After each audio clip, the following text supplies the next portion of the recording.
check your WhatsApps from a family point of view, and you follow some of the news on Twitter. Well, I certainly do that, and very quickly you see images, video clips of tear gas and people scurrying at the Masjid al-Aqsa compound in Jerusalem, in Palestine, Israel, you may say, in inverted commas.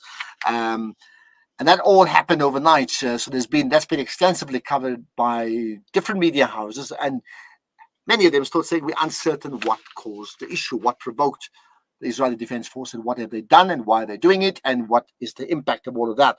So we'll talk about that in a moment with somebody who knows a lot more than I do. But to get us there, here's the video clip.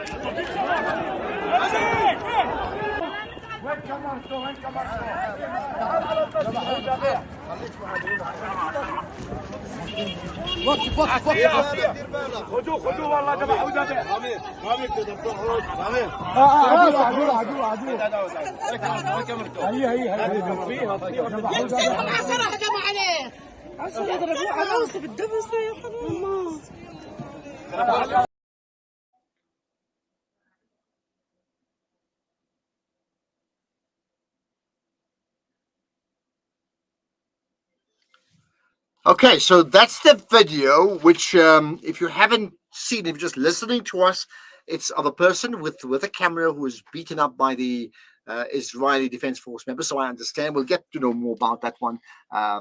Appears unprovoked, but that's just one aspect. There was so much more that's taken place. Let's find out what's going on, what's happened overnight in that region with Abeer Zayyad, who's an archaeologist based in the Al-Quds region. Abeer, appreciate your time. Salaam alaikum.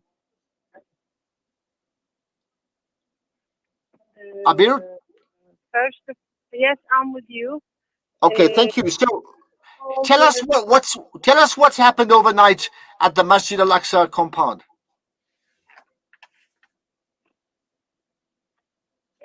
First of all, that Israel police had started attacking the prayers Fajr time. At the Fajr time. And for the cameraman that he was speaking about and that he was speaking, his name is Rami Khatib. He is cousin.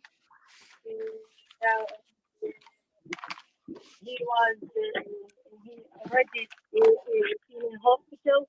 His hand is broken. Alhamdulillah, that was no more damages on him because of that. Also a lot of our guards in Al-Aqsa Mosque have been shot. Hassam Sidr, he's one of the guards that he was shot in his eye. Another guard, his name is Badr. He's in a very dangerous situation. Why was the? I mean, what happened in the first incident? Why did the and help me if I'm right here? Were those people who were beating up the cameraman? Are they members of the Israeli Defense Force? And if that's the case, why did they storm the mosque? And why did they have the tear gas? And why did they beat up people and arrest them? What actually happened? First, they does not want anyone to record what they are doing against the people. So cameramen always is a danger for them because they will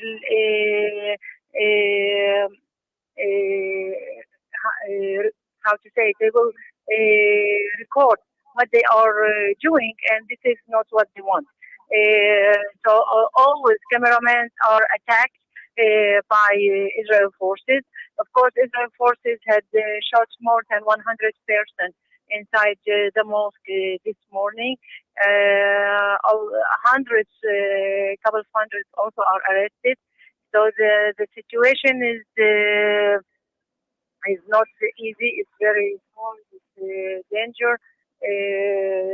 This is, of course, because of the occupation, the situation that they want to attack the mosque. They want to enter inside the mosque and to try to make sacrificing inside the mosque for the Pesach holiday. It's very hard to see. It's very emotional to see part from your friends, part from your colleague are beating or arrested or shooting. All of us are praying for the ones who are in the hospital that are in danger situation, mainly the one who are in very dangerous in Al-Maqasid hospital in very dangerous Okay. situation. Now Uh, the line's not very clear. I just want to get confirmation, right? You said that they were the Israeli Defense Force. They entered the mosque to be able to create their own spaces for people wanting to perform some form of sacrifices for Pesach, that the Jewish Passover, which starts today, I understand. And I mean, why would they do that today when that area is a mosque? It's a masjid, right? And did you say? I know you spoke about tear gas. Did you say people were shot as well? And just confirm that. I need to get the story correct. okay, to clear that more, that Al-Aqsa Mosque is a mosque, but even that, a lot of Jewish groups of what they call themselves the temple groups, they are asking to do performing for the Torah and doing religion Jewish stuff inside Al-Aqsa Mosque. Even that the biggest Hacham in Israel had said that this is forbidden, but even that they are continuing doing this, and they try since yesterday to enter a goat to sacrifice inside the mosque. People want to protest. The Israel forces was ready to attack the people from Fajr time, so they will not be able to stop these groups from doing these things inside Al-Aqsa Mosque. So they attacked them at the Fajr. They used different kinds of weapons, from rubber bullets, from live bullets, from gas bombs, sound bombs, beating. Of course, a lot of us had been injured because of that, more than 100, and they attacked also the Dome of the Rock and the Qibli Mosque inside the Al-Aqsa Mosque, and they also arrested a couple of hundred from the people. Now the Aqsa Mosque is reopened again. People are going there, but even that, it is still a dangerous situation and a hard situation. And of course there's a Jummah prayer coming up soon, right? Which again with big crowds in Ramadan could again be a spark. Has there been a response from the Israeli government in terms of what's happened?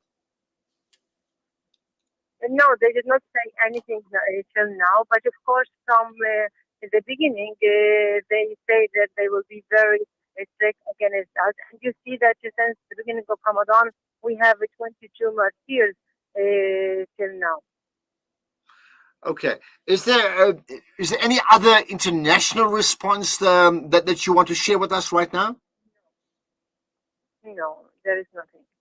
Okay, we will certainly follow the story. Abeer Zayyad, thank you for your time. An archaeologist based in the Al-Quds region, but sure, it is such an ongoing issue, and this particular story needs to be seriously investigated. Not that I'm surprised that this is a recurrence that appears every Ramadan, but this around Easter, so the Pesach, the Passover period, which symbolically follows the line of freeing the Israelis in the time of Moses or Musa alayhi salam from bondage in Egypt to this promised land. And it's interesting in doing just that, and you're commemorating that, they're perpetrating a type of bondage right now as we talk. Abeer Zayyad, thank you for your time. We'll chat about the Ladysmith Mosque as part of our series on the historical or significant mosques in South Africa in a moment.